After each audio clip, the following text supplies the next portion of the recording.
आणि या सोसायटीमध्ये जवळपास मी 9 वर्षापासून राहत आहे। या सोसायटीचा मी पहिला सदस्य आहे राहायला येणारा। इथे येत असताना आम्हाला अनेक गोष्टी सांगितल्या होत्या, इथे रोड होणार आहे, पाणी मिळणार आहे, सगळ्या गोष्टी सुखसुविधा सांगितल्यामुळे आम्ही सर्व इथे येण्याचा प्रयत्न केलेला आहे। परंतु आज 2018 पासून ते 2026 पर्यंत या ठिकाणी रोड नाहीये, गटार नाहीये, नाल्या नाही आहेत आणि परिषद कॉलनीच्या ऐवजी आम्ही सर्वजण इथे परेशान गल्ली या नावाने आम्ही ओळखल्या जातो। एवढे आम्हाला परेशान म्हणून सामोरे जावं लागतात। कोणतीही सोसायटी जर निर्माण होत असेल, भेटत नव्हतं, तेव्हा आम्ही इथल्या नगरसेवकाकडे गेलो। दिवसातून एक म्हणजे 4-5 दिवसातून एक वेळा एखादा टँकर यायचा आणि त्या टँकरमध्ये भरताना अनेक समस्याला सामोरं जावं लागलं। ही झाली पाण्याची समस्या। दुसरी बाजू आहे रस्त्याची। आज 7 वर्ष या सोसायटीला तयार होऊन झालेले आहेत। आज अनेक घरामध्ये लहान लहान मुलं आहेत, वर्दळ वाढलेली आहे, परंतु रोड नाहीये। अनेक मुलं खेळताना पडत आहेत, त्यांच्यामुळे त्यांना जखमा सुद्धा होत आहेत। ही झालेली आहे। गटारे नाल्या याच्यामुळं अनेक समस्या निर्माण झालेल्या आहेत, डास निर्माण झालेले आहेत, त्यामुळे अजून मुलांचे आरोग्य धोक्यात आलेले आहे। गेल्या वर्षीचं प्रकरण असंच आहे की मोठा पाऊस पडला, हे सगळे रस्ते उखडले गेलेले आहेत। जवळजवळ एक माणूस त्या ठिकाणी पुरल्या जाईल एवढे खड्डे त्या ठिकाणी पुरलेले होते।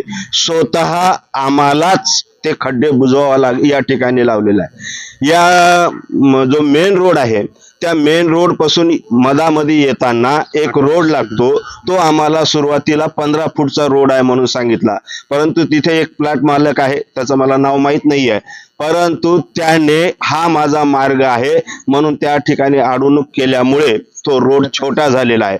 त्याच्यामुळे आम्हाला वळण घेऊन मेन रोडला जात आहे। तर या सर्व अडचणी मग नळ असेल, पाणी असेल, सर्व गोष्टी या ठिकाणी साधा भाजीपाला घ्यायचा असेल तर बाहेर जावं लागते। तर ह्या सर्व गोष्टी अडचणी असल्यामुळे नाव जरी परिषद कॉलनी असलं तरी हे आज आमच्या इथल्या सोसायटीच्या लोकांना परेशान गल्लीच वाटत आहे। आणि या परेशान गल्लीच्या एक नागरिक म्हणून मी तुम्हा सर्व पत्रकारांना, सर्व माध्यमांना अशी विनंती करतो की हे जे माध्यम आहे हे लोकशाहीचं चौथा स्तंभ आहे। कारण पत्रकार जर व्यवस्थितपणे जर राबवला तर लोकशाही ही खऱ्या अर्थाने राबवल्या जाते। म्हणून माझी तुम्हाला विनंती आहे की या बोला। नमस्कार, मी अश्विनी पांडे बोलते। इथे परिषद कॉलनी म्हणून आम्हाला इथे दिली, पण परिषद कॉलनी नाही येते, त्याचं नाव परेशान कॉलनीच झालं। परिषद कॉलनी म्हणतात, पण ते सगळे लोक इथले जे आहेत ह्या वस्तीतले सगळे परेशान झालेले आहेत। इथं रोड तर मेन नाहीचे, येण्यासाठी यायचं म्हणजे पायी यावं लागतं। कोणी आजारी माणूस असेल तर ॲम्ब्युलन्स येत नाही इथे।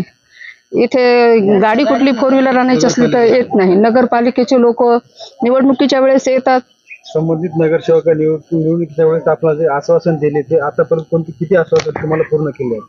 आम्हाला नुसते आश्वासन देतात त्यांनी येऊत म्हणून, आणि निवडून येऊ द्या म्हणतात, नंतर आल्यानंतर म्हणतात त्यांनी की इकडचे मतच नाही आहेत आम्हाला। बरं, ज्यांचे नाही त्यांचे नाहीत, पण आहेत त्यांना तर कमीत कमी द्या ना तुम्ही। मतं घेते वेळेस केव्हाही येता सांगता तुम्ही की मतदान द्या म्हणून, दिल्यानंतर निवडून येता तिकडेच जातात। काय नाव आहे नगरसेवकांचं?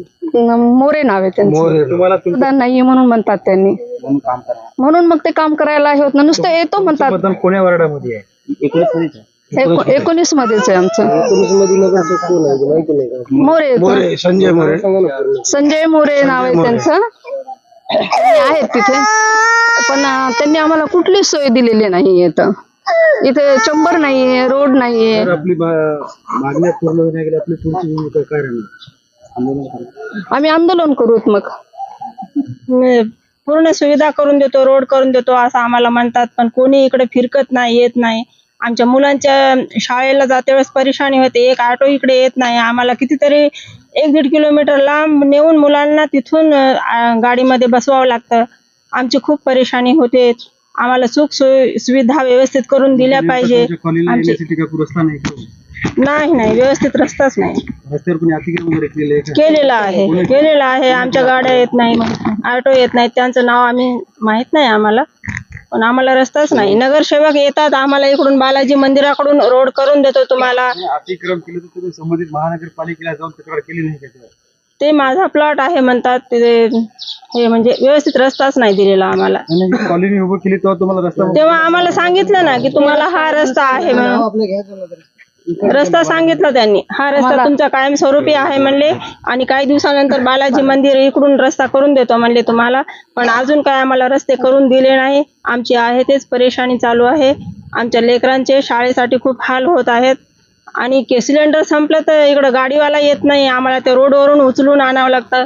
घरी गडी माणूस नसतात, बाया माणसाची खूप आमची परेशानी होते. आम्ही निवडणुकीच्या वेळेस आम्हाला म्हणले खूप जण येऊ की बाबा तुम्हाला रस्ता करून देतो, नाल्या करून देतो आम्हाला, आणि मतदान करा तुम्ही, तुमची सोयी सुविधा सगळी आम्ही करून देतो म्हणले. पण एक जण पण नाही आले. नगरसेवकाकडे गेलं तर ते म्हणतात की तुमचं इकडं मतदान नाही, काही नाही. तुमचं इकडं वार्डामध्ये मग आम्ही कोण्यातरी केलो ना मतदान, कुठेतरी केलो ना आम्ही, कुठं काय असं नाही ना असं मतदान कुठेतरी केलं तरी त्यांना चाललं ना. पण परिषद कॉलनीमध्ये कोणी पण येत नाहीत असं की तुमच्या म्हणजे सॉल्व करतो असं म्हणून. रस्ता इकडून पण नाही, इकडून नाही. आणि जायला पण घरची सुद्धा गाडी घेऊन जाता येत नाही की रस्ता तिथं अडवून ठेवलेला आहे.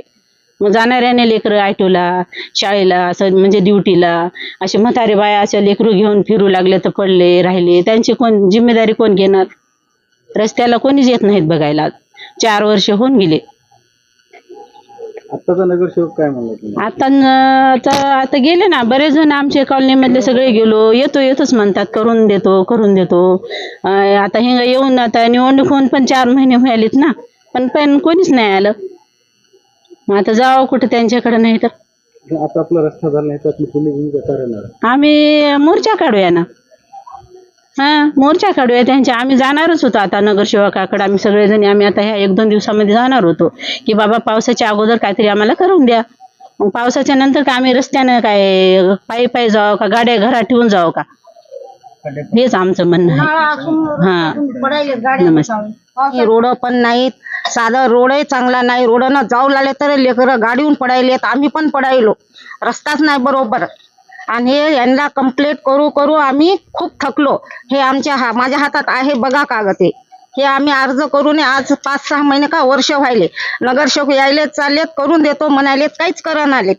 अजून म्हणालेत की हे लय मी बोलते म्हणून माझं पण नाव वर केलेलं आहे सरनं, मोरे सरनं माझं पण नाव खराब केलं. मी त्यांना बोललेलं आहे. मी सिर्फ एवढं म्हणलं, अर्ध्या रस्त्याचं काम कसं काय पाईपलाईन टाकली, तिकडली का नाही टाकली, तर मला धरलं होतं त्यांनी. कोण जोंधळे बाई हे तिला बोलतो म्हणून त्यांनी असं पण केलेलं आहे. अर्ध्या रस्त्याला ड्रेनेज दिले ना, अर्ध्या रस्त्याला नळ दिले नाही, पाणी दिलं नव्हतं. ड्रेनेजचं पाणी घरात चाललंय आमच्या, लेकरं बिमार पडायले तरी त्यांनी बघा ना कंप्लेंट करू. मग काय म्हणायचं यांना? आता रोडचा किती त्रास व्हायला, आम्हाला तिथून गाडी येईन आली, लेकरांची पण नाही गाडी, ऑटो येईन आलाय, काहीच येईन आलं, मोटरसायकल आणता येईन आले, फास्ट सुद्धा येता येईन आली गाडी, बघून आणावं लागाले. हे असे आमचे कामं करून द्यावं बस. हे आम्ही कंप्लेंट करून वर्ष होते आले. आता त्याला अजून कोणी काहीच केलं नाही. कंप्लेंट करून वर्ष व्हायले, वर्ष नाही 7 वर्ष व्हायले. आम्ही तर आला तसं कंप्लेंट करायला, आला तसं आमची कंप्लेंट आहे.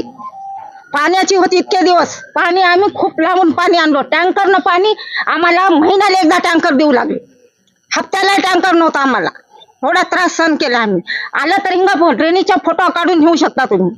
बघा ना घरामध्ये आणि रोड बघा, खड्डे बघा, इथून गाड्या तर सरळ जातात का बघा. इथून बिमार माणूस पडला तर ह्या रस्त्यावरून कसं न्यावं, गाड्यावर कसं न्यायला पाहिजे. मी बोलणेवाली आहे, माझं नाव मोरे सरला मी तर काय तर बोललोच नाही. तुम्ही असं कसं साहेब केलं म्हणले, तुम्ही अर्ध्या कॉलनीलाच पाईप का टाकलं, तर कोणती बाई होती ती कसं काय बोलली म्हणले. हे चुकीचं आहे सरांचं, हे खटकलं मला.